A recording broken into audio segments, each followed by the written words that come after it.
என் பேர் மதுரை விநாயகம், கரூர்லேருந்து வந்திருக்கிறேன். ஈரோடு பை எலெக்ஷனுக்கு போட்டியிடுறதுக்கு வேட்புமனு தாக்கல் பண்ணிட்டு வந்திருக்கிறேன். நான் போட்டியிடுறதுக்கான ரீசன் இன்றைய காலகட்டத்தில் உங்களுக்கு தெரியும், சட்டசபையில் என்னெல்லாம் நடக்குது பாருங்க. நம்ம தேர்ந்தெடுத்து அனுப்புகிற பிரதிநிதிங்க எல்லாருமே அங்கே போயிட்டு மார்க்கெட்டிங் மீன் மார்க்கெட்டில் சண்டை போடுற மாதிரி தான் சண்டை போட்டுருக்காங்க. தொகுதியினுடைய பிரச்சனைகள்லாம் சால்வ் பண்ணுறதில்ல. நான் வெளியில் வந்த பிறகு ஒவ்வொரு ஆஃபீஸ்லையும் போய் பார்க்குறேன், எந்த வேலையும் சரியாகவே செயல்படலை. அதனால் இந்த ஆதங்கத்தில் நான் ஆர்மியில் போட்டியிட வந்திருக்கிறேன். செய்கிற நிறைய சீர்திருத்தம்லாம் செய்ய விரும்புகிறேன். மக்கள் நிதி சுமையாலும் மன உளைச்சலாலையும் தான் இருக்கிறாங்க. அவங்களுடைய வரிப்பணத்தையே அவங்க எடுத்துக்கிறாங்களா கண்டி மறுபடியும் அவங்க வரிப்பணத்தை எடுத்தாலும் உறிஞ்சினாலும் அவங்க மேலே நிறைய திணிக்கிறாங்க. அதாவது சுதந்திரம் 75 ஆண்டுகள் மேலே ஆயிட்டும் மக்கள் நிம்மதியாக இல்லை, அரசியல்வாதிங்க தான் நிம்மதியாக இருக்கிறாங்க. அது எல்லாருக்கும் உங்களுக்கு தெரியும். மீடியாவது 3வது கண்ணு. நான் சொல்கிறதையெல்லாம் நீங்கள் என்ன பண்ண போகிறீங்கன்னு தெரியல. கண்டிப்பாக கொண்டுட்டு போங்க. மனிதனுடைய 7வது அறிவை தட்டி எழுப்புற மாதிரி வேலையை பண்ணுங்க. 20 ஆண்டு கால கோரிக்கை இங்கே என்ன நடக்குது செய்யாமே இருக்குது. இங்கே 500க்கும் மேற்பட்ட சிறு குறு விவசாயம், அதாவது தொழில் சம்பந்தமாகவும் சாயப்பட்ட சம்பந்தமானவும் 500க்கும் மேற்பட்ட இருக்கிறாங்க. இவங்களுடைய தினந்தோறும் 1 லட்சம் லிட்டர் தண்ணி எடுக்கிறாங்க.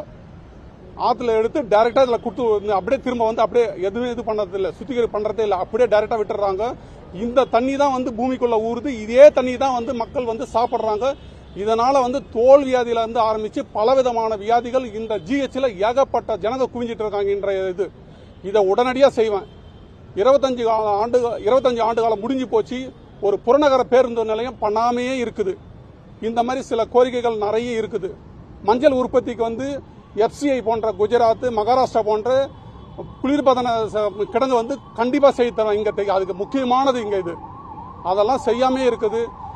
கடந்த 5 ஆண்டு காலமாக எம்எல்ஏ ஆபீஸ் ஓபன் பண்ணாதவே இருக்குது. மக்களுடைய கோரிக்கையை கேட்டு எடுத்து எதுவும் செய்யறதுக்கு இது மாதிரி இல்லாமே இருக்குது. எனக்கு மக்கள் வாய்ப்பு கொடுத்தே ஆகணும். நேற்று நான் நாட்டு மக்களுக்காக நல்லா இருக்கிறாங்க சொல்லிட்டு நான் போர்க்களத்தில் இருந்தேன். கார்கில் போர்ல இருந்து ஆரம்பிச்சு கண்டமிட்டு கண்டம் பாயும் அக்னி ஏவுகணை எல்லாம் இருக்காங்களா, அந்த இதெல்லாம் பணிபுரிந்து வந்த நான் மண்ணை பாதுகாத்தேன். மக்கள் நிம்மதியா இருக்காங்க சொல்லிட்டு. ஆனா இங்க கிரவுண்ட்ல பார்த்த பிறகு எதுவுமே இல்லை. எனக்கே நிறைய இது நடந்தது. ஸோ அதெல்லாம் இந்த ஒரு இதுல நான் சரியான விரும்புறேன். இப்போ ஒரு காலகட்டத்துக்கு ஒரு உதாரணத்துக்கு எடுத்துக்கிட்டாக்கா, விஓண்ட ஒரு லெட்டர் கொடுத்தா ஒரு நாள்ல அவர் ரிப்ளை கொடுத்தாகணும். அதுக்கடுத்து ஆர்ஐ போச்சுன்னா 3 நாள் அது ரிப்ளை கொடுக்கறது இல்லை. அந்த மாதிரி தாசில்தாரா 5 நாள். இந்த மாதிரி அப்படியே படிப்படியா இத்தனை நாளுக்குள்ள பண்ணுவேன். நான் என்கிட்ட மீடியா மூலமா என்னென்னலாம் மக்களுக்கு பிரச்சனைகள்லாம் வருதுனாக்கா உடனடியா என்னுடைய வாட்ஸ்அப் நம்பர்ல நீங்க தகவல் கொடுத்தீங்கன்னாக்கா அன்னன்னைக்கே பண்ணுவேன். நான் இந்த மாதிரி ஆன் த ஸ்பாட்ல செய்யறதுக்காக தான் நேற்றுக்கு இதே உடையில எந்த கோழி வந்தாலும் என் மேல ஓடணும் அப்படின்றதுக்காக நான் இந்த ட்ரெஸ்ல நான் இலையில இருந்தேன். அதே ட்ரெஸ்ல இந்த தொகுதி மக்கள் நல்லா இருக்கிறதுக்காக செய்ய வந்திருக்கிறேன்.